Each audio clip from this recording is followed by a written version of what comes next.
Di ba? Ang kini-question nila karamihan yung 125 million na confidential fund ni BP Inday na nagastos ng within 11 days. Di ba?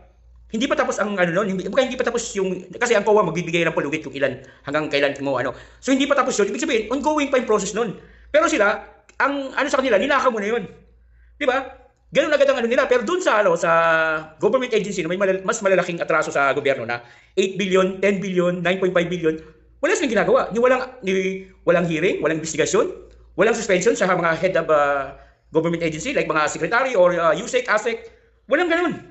Bakit? Kasi hindi nila kalaban. Hindi nila kalaban sa politika at hindi sila kakandidato. So, ayan ang mga dahilan kung bakit meron tayong mini trial impeachment.